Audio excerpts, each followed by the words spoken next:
할렐루야. 네, 반갑습니다. 오늘 또 저희가 오후에 침례식도 있고 그래서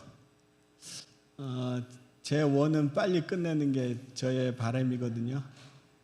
네, 하여튼간 빠른 시간 안에 마치도록 노력하겠습니다. 우리가 지난주에 에스라서에 대해서 함께 공부를 했는데요. 에스라서가 이 주제는 회복이에요. 에스라 전반부는 이 성전이 회복되는 것을 이야기했고요. 그리고 후반부에는 이 말씀이 회복되는 것들을 위해서 이제 오늘 에스라가 이제 등장을 하게 됩니다. 그 PPT 띄워주세요. 네, 이 성경을 여러분들 읽다 보시면 이 에스라의 말씀 회복 사역이 느헤미야에 기록이 되어 있거든요. 에스라에는 기록이 되어 있지 않습니다. 그래서 왜 말씀 회복에 안 나오지? 느헤미야를 보시면 느헤미야 8장부터 이 에스라의 이 말씀 회복 사역이 나타나는 것을 볼 수가 있습니다. 이 에스라나 느헤미야는 동일 시대에 활동을 했던 사람이기 때문에요. 불과 1, 2년 차이밖에 나지 않습니다. 그래서 동일 시대에 사역을 했기 때문에 에스라와 느헤미야는 같이 보시면 많이 여러분들에게 도움이 될 것입니다. 네, 이건 한번 봤고요. 이 에스라, 우리가 하나님은 도우신다, 이 이름의 뜻인 이 에스라는 어떻게 보면 이 페르시아에서도 아마 가장 높은 위치에 있던 그러한 사람이기도 합니다. 이 아닥사스 왕의 법률 자문단으로 활동했던 사람이고요. 이 사람은 학사 겸 제사장이라고 기록이 되어 있는데 이 사람은 포로로 끌려가도 이 말씀에 대한 연구를 멈추지 않았던 그러한 사람이기도 합니다. 그리고 지금도 이 에스라는 유대인들 중에서는 가장 이 에스라를 아주 알아주는 그러한 제사장이고 학자인 그러한 에스라이기도 한데요. 이 에스라가 왜 이 시대에 하나님께 쓰임을 받았냐? 이 시대에 정말 하나님이 이 이스라엘 그리고 유대 사람들을 개혁하기 위해서 꼭 필요했던 이 사람이 에스라였어요. 왜냐하면 에스라가 이 성경에 대한 전반적인 것, 역사에 대한 것뿐만 아니라 율법에 대해서 능통했던 사람이 바로 에스라였습니다. 그래서 이 이스라엘의 이 새로운 역사 그리고 공동체를 구성하는데 가장 큰 일을 할 수 있는 사람이 이 에스라여서 하나님께서는 이제 에스라를 들어쓰게 되십니다. 이 에스라 느헤미야 연대기를 보시면 우리가 요 다음에 보면 각 시대에 그 페르시아 그리고 바벨론의 왕들이 있죠. 그리고 그 왕들의 치하에 어떠한 일이 있었는지를 보여주는 이 사파가 있는데요. 이 스룹바벨과 이 에스라 사이에는 60년의 시간적 차이가 있다는 것을 명심해 주시고, 그리고 이때 이 60년의 이 시간 가운데 우리가 에스더가 활동했던 시기라는 것을 우리가 지난번에 한번 확인을 했습니다.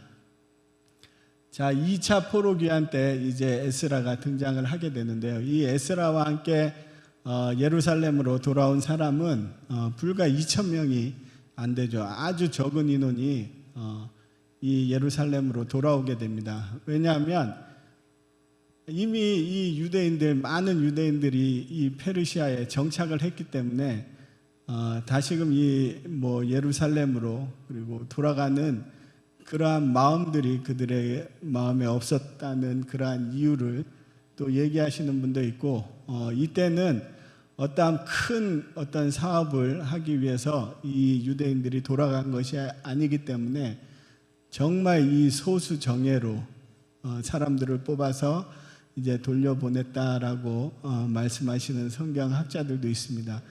어쨌든 각 시대별로 그리고 각 이 포로 귀환이 있는 시대별로 어떠한 이 주제 하나의 이 목적을 가지고 이 사람들을 보냈던 것을 우리가 볼 수가 있죠. 이 스룹바벨 같은 경우는 성전을 회복하기 위해서 많은 사람들이 필요했을 것이고, 그 다음에 에스라가 이제 돌아가는 그 시기에는 무언가 이 성전을 회복하고 성벽을 회복하는 그러한 일들이 아니라 그들 안에서 뭔가를 다시 새롭게 하기 위해서 정말 이 필요한 제사장들 그리고 레위인들만 뽑아서 돌아갔던 것을 보게 됩니다. 그리고 마지막 이 3차 포로 귀환 때는 이제 성벽을 재건하는 그러한 일들 때문에 정말 많은 사람들이 돌아오는 것을 보게 됩니다.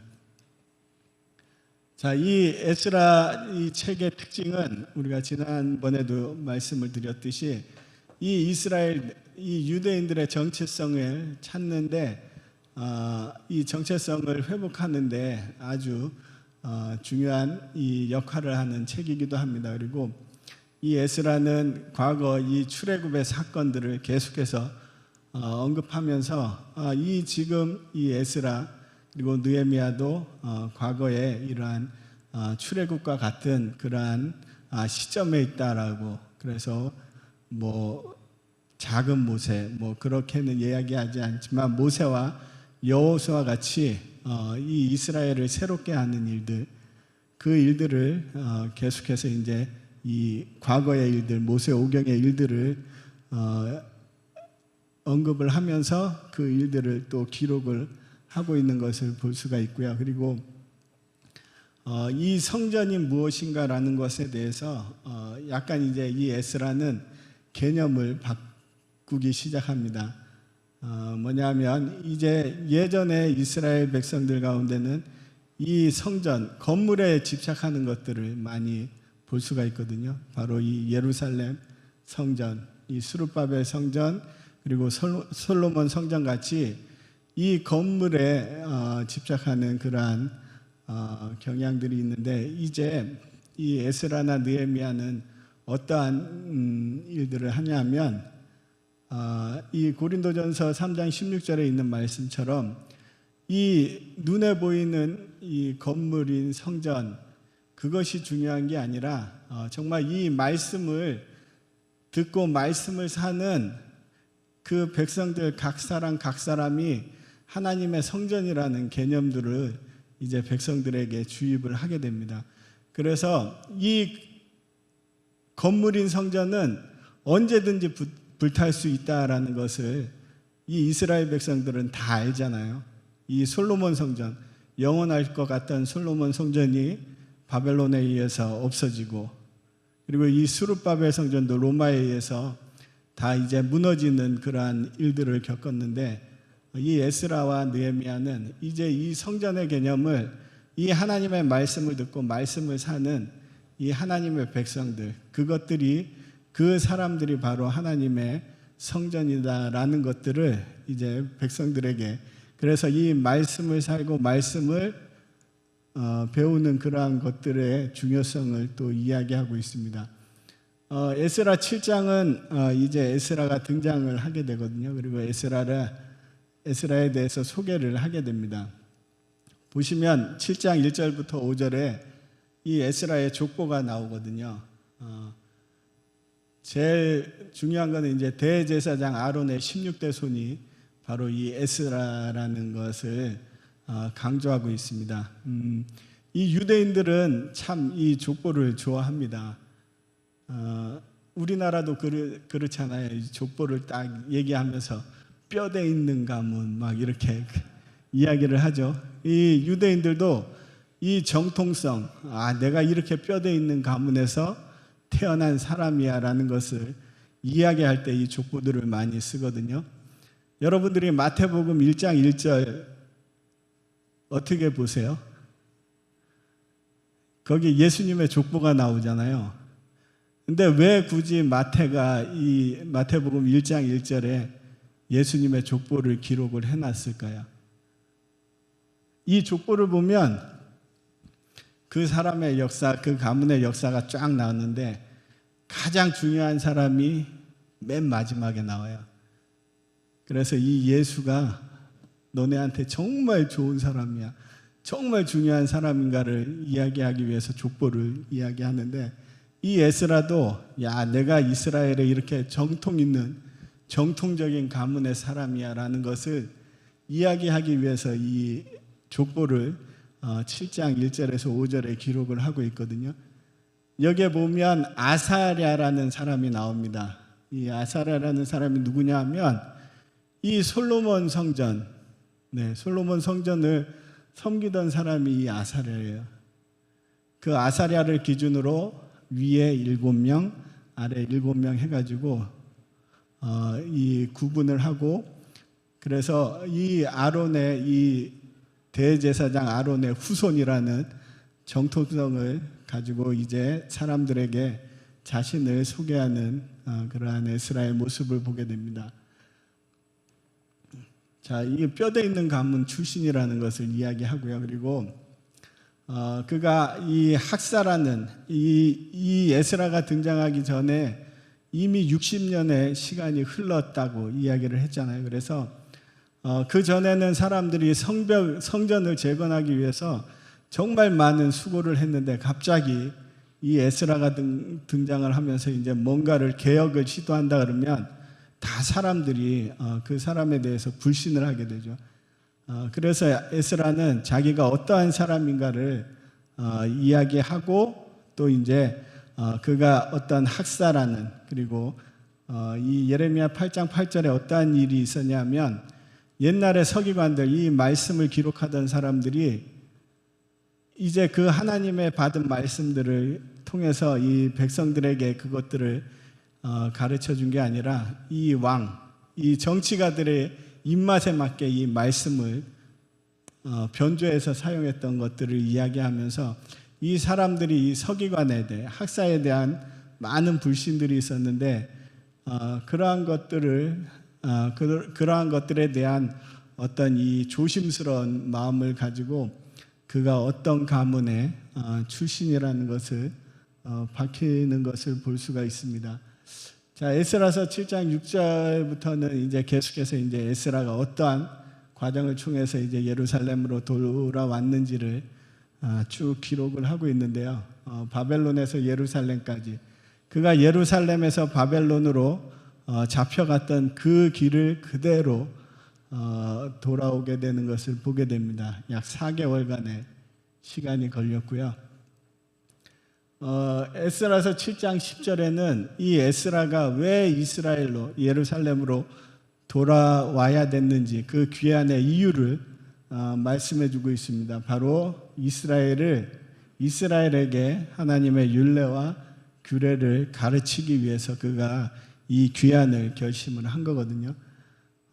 이 에스라뿐만 아니라 많은 이 유대인들이 이미 페르시아에서 어느 정도 이 중요한 위치를 차지했던 그러한 사람이었어요. 그래서 굳이 이 예루살렘이란 이 땅에 비록 자신들의 이 고향이지만 그 황폐한 곳에 돌아가기보다는 그냥 이 익숙한 페르시아에서 살기를 원했던 사람들이 많이 있었습니다. 그럼에도 불구하고 이 하나님의 마음으로 다시금 돌아가는 그러한 여정들을 보게 됐는데요. 그리고 또 하나는 이 에스라가 이 예루살렘으로 돌아왔던 이유는 바로 이 아닥사스 왕의 하나의 명령 때문이기도 했습니다. 바로 이 시기에 이 페르시아의 이 변방을 위협하던 이 애굽이라는 나라를 견제하기 위해서 이 자기가 아닥사스 왕이 신임하는 이 에스라를 이제 예루살렘의 감독관으로 파견하는 그러한 이유도 또 있습니다. 바로 하나님의 명령과 이 왕의 명령을 동시에 받은 사람이 바로 이 에스라임을 볼 수가 있습니다. 이 에스라는 그 위치뿐만 아니라 많이 왕의 신임을 받는 사람임을 또 우리가 알 수 있는데요. 바로 이 왕의 이 창고죠. 이 창고도 마음대로 들어가서 자기가 원하는 것을 다 취할 수 있는 위치에 있던 사람이 바로 이 에스라였습니다. 그런데도 이 에스라는 이 왕의 도움을 구한 것이 아니라 하나님의 이 도움을 구하는 그러한 모습들을 우리가 말씀을 통해서 잘 찾아볼 수 있습니다. 자, 이제 에스라가 왕의 명령과 하나님의 명령으로 이제 예루살렘으로 귀환을 할 때 그가 제일 먼저 했던 게 바로 이 금식기도예요. 많은 사람들과 함께 금식기도를 하게 됐는데 그 이유는 어떻게 보면 에스라 7장 16절에 이렇게 기록이 되어 있는데요. 이 에스라가 귀환을 할 때 임금뿐만 아니라 이 페르시아에 머물러 있던 이제 거주하는 많은 유대인들이 이제 이 예루살렘으로 귀환하는 그 사람들을 향해서 많은 이제 헌금을 하게 됩니다.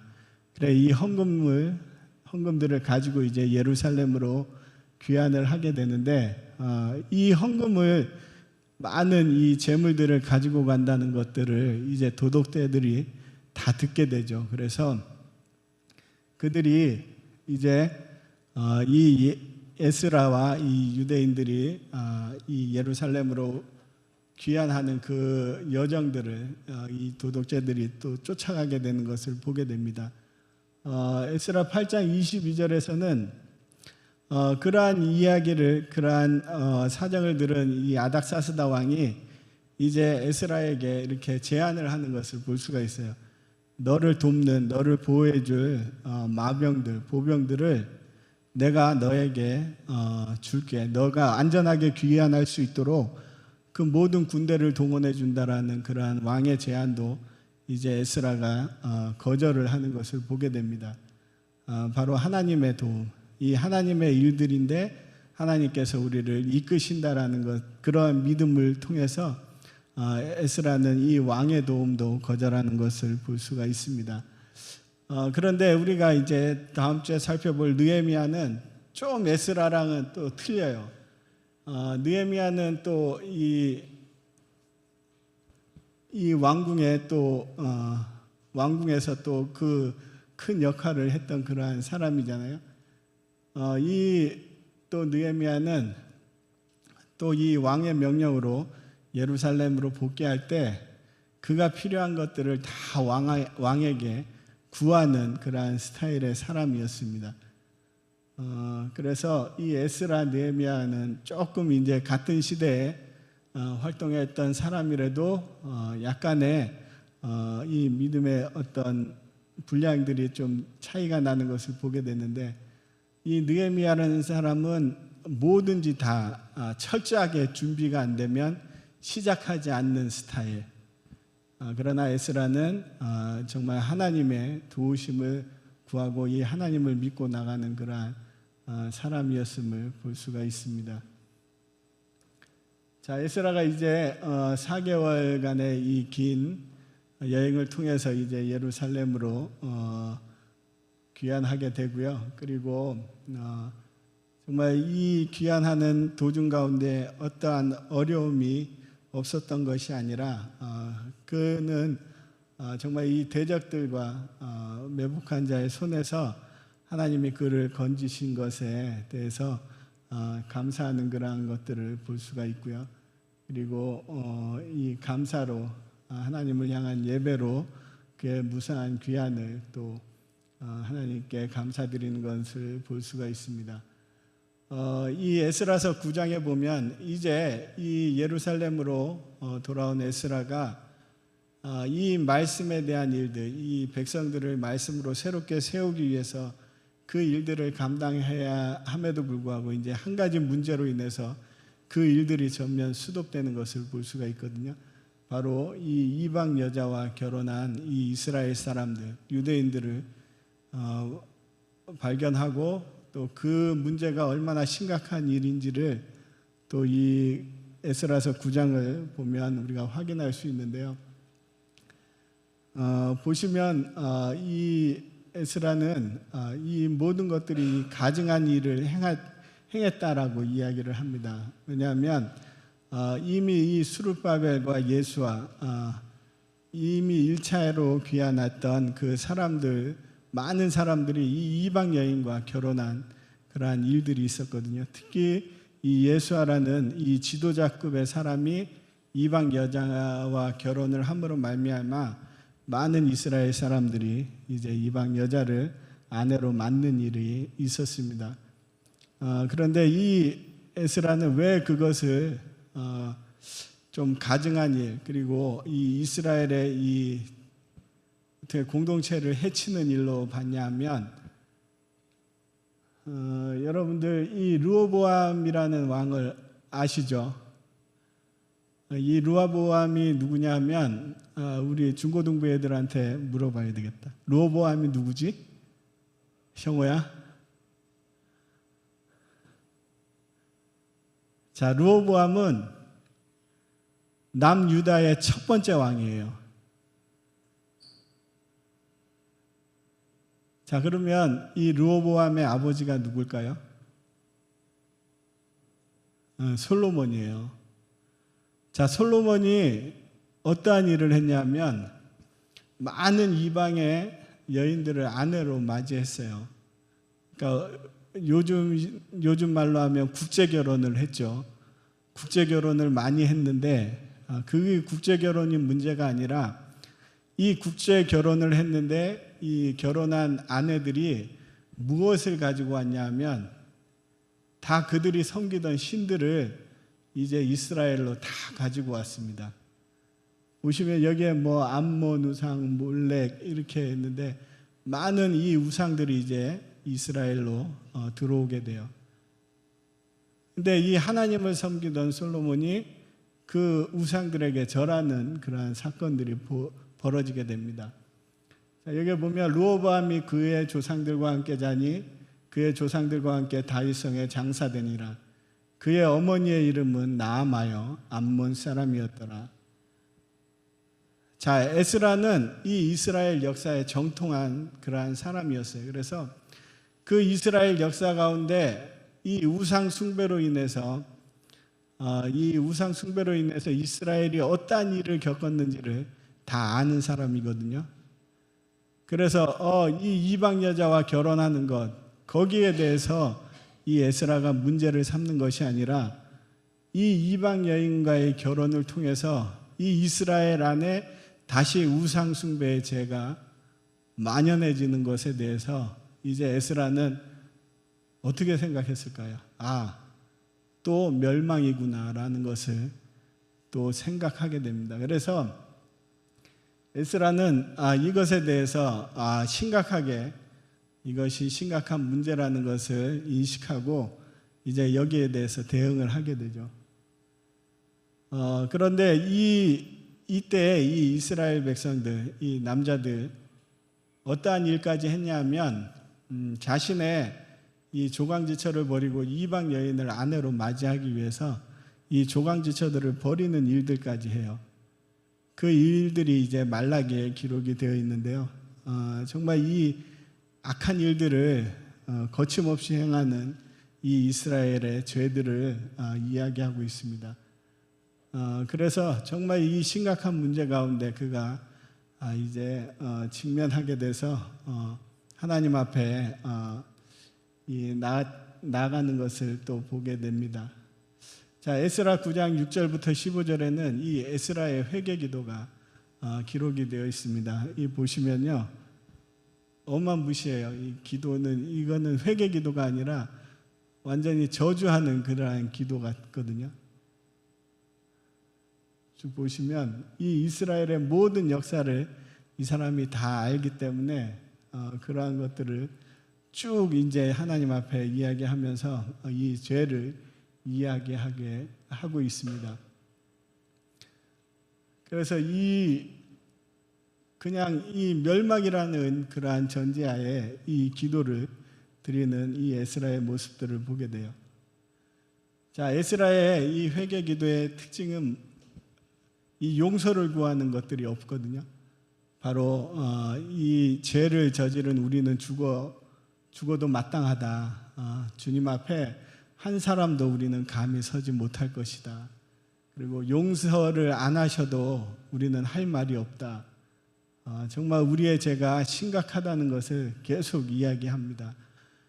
이 에스라의 기도를 들은 이 백성들은 이 제사장이고 또 이 유대를 대표하는 사람인데 이게 뭐 용서해달라는 말은 없고 계속해서 이 죄에 대한 심각성을 계속 이야기하니까 이제 이 백성들이 더 불안한 거예요. 이 사람이 왜 그러지라는 그러한 심정으로 정말 이 불안감이 증폭되는 것을 볼 수가 있습니다. 그 이유는 이 에스라가 나서서 무언가를 결단하고 행할 수 없는 이유는 바로 이 가정을 어떻게 보면 이혼 문제로 해서 에스라가 강제로 할 수 없었다고 그러니까 가정을 쪼개는 거잖아요.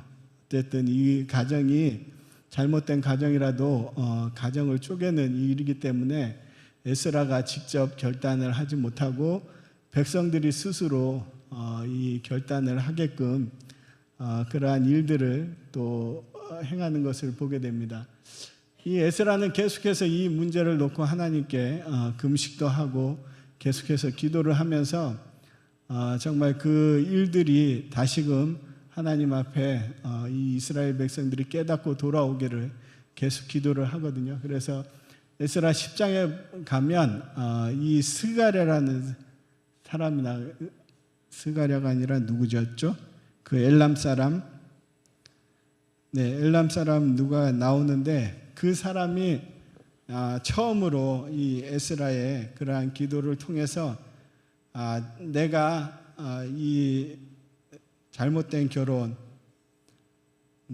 스가냐라는 그 사람이 있습니다. 스가냐라는 사람이 이제 내가 이 죄를 저질렀으니 돌이키겠다. 그래서 정말 그의 이 이방인 아내와 아이들을 다 내보내겠다는 결단을 하게 됩니다.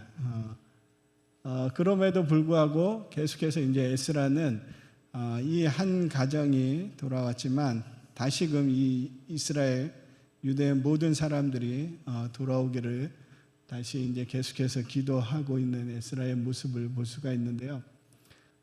그 기도 후에 이제 에스라가 결단을 내리게 됩니다. 10장 7절에 보면 이제 모든 유대인들을 다 예루살렘으로 모으게 됩니다. 이 에스라라는 사람은 어떻게 보면 이제 이 이스라엘의 감독관의 신분으로 이 예루살렘으로 파견을 이 아닥사스다 왕이 파견을 했던 사람이기 때문에 그에게는 적당한 이 어떠한 일들을 결정할 수 있는 권한도 있고 또 누구를 벌을 줄 수 있는 이 사법권도 그 치리할 수 있는 사법권도 그에게 주어졌는데요. 그 사법권을 이제 사용하게 되는 것을 보게 됩니다. 그래서 모든 이 유대의 사람들을 다 모으는 것을 보게 되죠.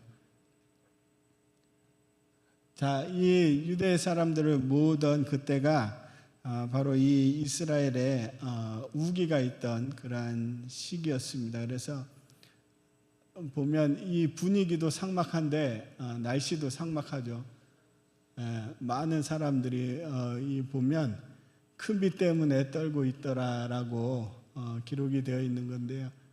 이때 이제 에스라가 큰 결단을 하게 되죠. 바로 이 유대 공동체 안에서 이방인 아내들을 다 내보내라는 그러한 결단을 하게 됩니다. 그 일이 있고 정말 이 이스라엘 안에 이 유대 공동체 안에 또 하나님의 일하심을 볼 수가 있는데요. 이미 많은 사람들, 너무나 많은 사람들이 이 유대인들 안에서 그 이방인과 결혼을 했기 때문에 이것을 그 한순간에 끝내기라는 좀 쉽지 않았죠. 그리고 성경상에도 이방인이었지만 성경에 기록된 이방인 여인들이 있었잖아요. 우리 라합이나 그리고 룻과 같은 그러한 여인들, 그들은 이방인이었지만 정말 이 전심으로 하나님을 섬기겠다고 결단을 했기 때문에 이 유대인의 공동체 안에 들어왔던 그러한 사람들이었습니다. 그러한 일들을 이제 이 유대인 안에서 조사를 하게 되거든요. 이미 오랜 시간 걸렸고 이 유대인들 안에 이방인들이 포함이 되어 있지만 정말 그들 안에 이 이방인 아내들 중에서도 전심으로 하나님을 섬기겠다 하는 그 사람들은 남겨두고 그렇지 않은 사람들은 다시금 이 유대 공동체 안에서 내치는 것을 그러한 작업들을 이제 진행하게 됩니다. 이 일들이 몇 개월에 걸쳐서 진행이 되고요. 그리고 정말 이 통혼에 관련된 인물들 명단이 에스라 10장에 기록이 되어 있습니다. 그래서 뭐 제사장뿐만 아니라 레위인, 이 백성들, 그 사람들 안에 이 이방 여인들과 결혼한 그러한 사람들이 이 명단이 쫙 기록이 되어 있습니다. 그리고 이 에스라가 끝나거든요. 그리고 느헤미야도 조금 이제 끝나는 부분들이 좀 이상하게 이제 마무리가 돼요. 그 이유를 뭔가 했더니 정말 인간의 노력 그리고 인간의 힘으로 무언가를 했잖아요. 그러니까 구약에 걸쳐서 쭉 보면 이 죄에 대한 문제가 해결이 안 돼요. 죄에 대한 문제가 해결이 안 되기 때문에 결론은 누군가가 있어야 되겠구나. 그 결론을 내고 있거든요. 바로 구약에 전반적으로 흐르고 있는 이 메시아 사상, 메시아가 오신다는 그러한 일들을 계속해서 이 구약의 이 에스라 느헤미야도 암시를 하고 있고요. 많은 구약의 역사서뿐만 아니라 계속해서 이 구약의 책들은 우리에게는 우리의 유일한 희망은 메시아뿐이 없어라는 것들을 다 암시를 하고 그 일들을 계속해서 사람들에게 나타내고 있는 것을 보게 됩니다. 이 우상숭배 문제, 이 심각한 문제 가운데서도 이 인간의 노력으로 할 수 없는 것, 그 유일한 희망이 바로 메시아라는 것을 이 암시하면서 이제 이 에스라가 마치게 됩니다. 에스라는 이 개혁가예요. 그리고 많은 공동체를 변화시킨 그러한 사람이기도 했습니다. 이 예전에 성전 안에서 있던 그 말씀 사역들이 이제 이 에스라를 통해서 이 성전 밖으로 나가는 것을 보게 됩니다. 우리 느헤미야 8장에 보면 이 말씀을 듣는 그러한 것들이 어디에서 진행됐는지를 우리가 다음 시간에 좀 살펴보기를 원하고요. 그리고 이 제사장이 아닌 학사 신분으로 이제 에스라가 말씀을 가르쳤던 것을 보게 됩니다. 느헤미야는 계속해서 이 에스라가 제사장이었다는 것을 이야기하지 않고 이 서기관 학사라는 것들을 강조하는 것을 보게 되고요. 그리고 예배가 이 시생제사, 제사 중심에서 이제 말씀 중심으로 바뀌는 그러한 일들 가운데 이 에스라가 앞장서 있는 것을 보게 됩니다. 그리고 이 에스라를 통해서 절기가 회복이 됩니다. 이 초막절이라는 절기가 회복이 되는데요. 그것이 여호수아 이후에 1000년 만에 바로 이 에스라에 의해서 이스라엘 안에 이 초막절 절기가 회복되는 것을 보게 됩니다. 그래서 이스라엘 가운데 정말 이 하나님을 기억하는 것, 하나님이 행하신 일들을 기억하는 것들을 이 에스라가 많이 이스라엘 백성들 가운데 가르치고 또 그것들을 회복하는 일들을 위해서 에스라가 많이 노력했던 것을 볼 수가 있습니다. 이 에스라는 이 건물에 국한되지 않고요. 이 건물뿐만 아니라 이 완전한 성전의 회복은 하나님의 말씀이 그들 가운데 심어져야 되는 것, 그것을 위해서 사역했던 그러한 사람이기도 합니다. 그래서 이 하나님의 백성 각 사람이 하나님의 성전이고 그 하나님의 성전이 이제 하나님의 말씀으로 다시금 회복되는 그 일들을 위해서 그가 이 사역을 진행을 했고요. 그리고 정말 기본, 정말 말씀으로 돌아가는 것, 하나님의 백성들이 누구냐에 대한 물음들을 많이 하거든요. 정말 이 물음 가운데 이 말씀으로 돌아가는 그 일들을 위해서 이 에스라가 노력을 했던 것을 보게 됩니다. 그래서 이것은 뭐 에스라 시대 유대인들에게 국한되어 있는 문제가 아니고요. 바로 동일하게 이 마지막 때를 사는 저희들에게도 동일한 그러한 물음이기도 합니다. 정말 우리가 하나님의 이 교회로, 그리고 하나님의 이 마지막 때를 준비하는 교회로 부르심을 받았는데 그 기본이 무엇이냐는 그러한 질문들이거든요. 바로 우리 안에 이 말씀과 기도라는 이 기본이 없다면 우리가 이 하나님의 교회로서의 역할들을 감당하지 못한다는 것을 우리에게 알려주고 있습니다. 그래서 정말 이 말씀과 기도, 이 교회의 기본 중에 기본인 것에 우리의 목숨을 거는 그러한 일들을 감행하라고, 준행하라고 에스라는 우리에게 권면하고 있습니다. 우리가 오늘까지 에스라서를 살펴봤고요. 그리고 다음 주에 이제 느헤미야서를 보게 됩니다. 이제 느헤미야는 성벽을 재건하는 그러한 역할을 하죠. 그리고 정말 이 에스라와 마찬가지로 이 이스라엘 안에 이 말씀과 기도가 회복되는 일들을 위해서 이 느헤미야도 노력하는 것을 보게 됩니다. 계속해서 우리가 이 말씀과 기도, 우리 안에 정말 이 하나님이 기본으로 주신 이 일들이지만 정말 이 기본인 것을 잘 못할 때가 너무나 많이 있죠. 오늘 저희 중고등부 안에서도 이게 함께 이 말씀을 나누면 이 기본을 잘하면 중간은 갑니다. 근데 이 기본을 못하면 정말 다 망하는 거죠. 이 이스라엘을 통해서 하나님이 우리에게 알려주시고 정말 이 성경에서는 동일하게 우리에게 경고하고 있는 것이 바로 이 기본에 충실하라는 것을 우리에게 말씀해주고 있습니다. 우리 이 에스라의 말씀을 통해서 정말 이 하나님이 이 마지막 때 교회로 우리를 불러주신 것에 대해서 우리가 먼저 감사하고요.